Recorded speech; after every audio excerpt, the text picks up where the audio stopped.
Hello and welcome to my channel. In this video we're going to take a look at the Alloy bicycle model. This is a 52 piece kit and it comes pre-painted, so all I have to do is assemble it. Judging by the size of this appears to be 1:12 scale, which is a common size for model figures or dollhouse accessories.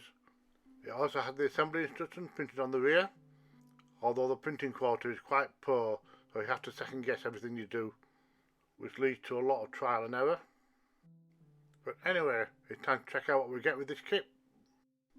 So we have all the pieces to build the bike, along with some accessories, and a small Phillips screwdriver.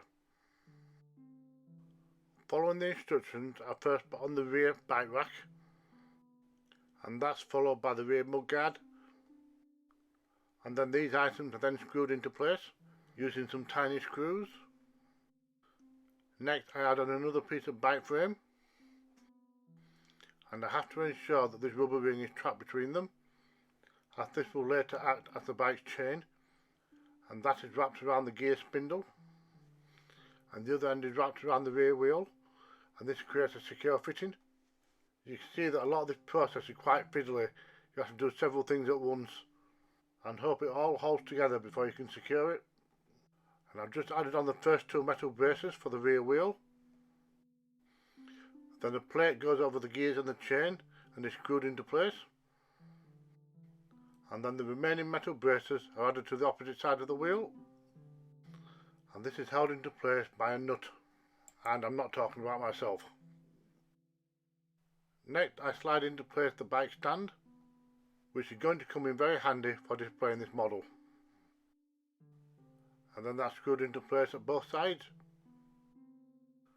Now, as I said earlier, the instructions for this kit are not very clear, so it took me quite a bit of trial and error to figure out what went where and which size screw to use and which holes. But thankfully only one combination worked each time, so I knew we were on the right path.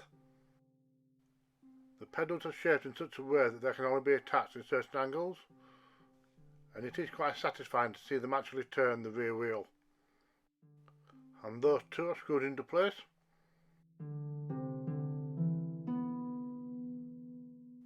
Next I have the handlebars to assemble, and this is another one of those tricky areas where I have several things to hold at once while screwing it in.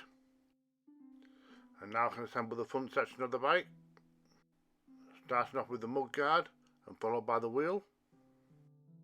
And just like with the rear wheel, there are two spokes to add to each side, and these will hold the mudguard into place.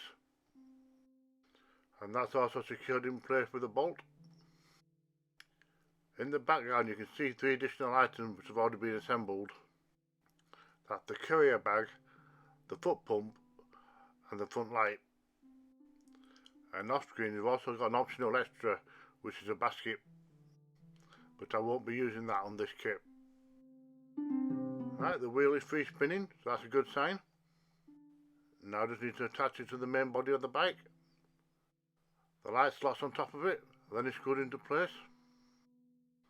Then the brake caliper can be put on the front wheel and screwed into place. Then after this all I have to do is fit the handlebars. There's a thin wire hanging loose from the handlebars. This needs to be threaded into the brake caliper. And then the handlebar can be screwed into the top. And that's it, the bike's finished. The tyres themselves don't actually need any air, but the pump creates the illusion that it actually works. The saddlebag can be just dropped into place. And the rear wheel spins nicely when you rotate the pedals. So that was a fun little kit to make, and it made a refreshing change to do something different.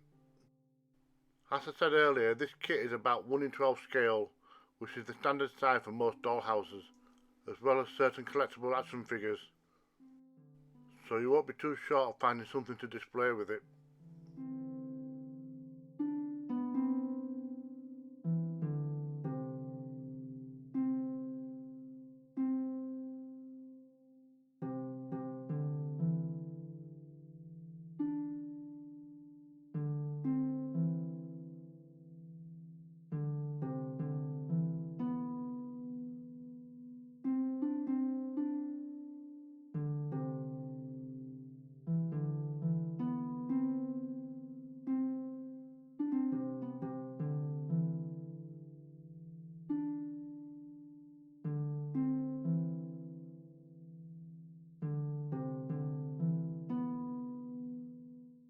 This is my Tron figure, and since he's lost his light cycle, he's now using his light bicycle.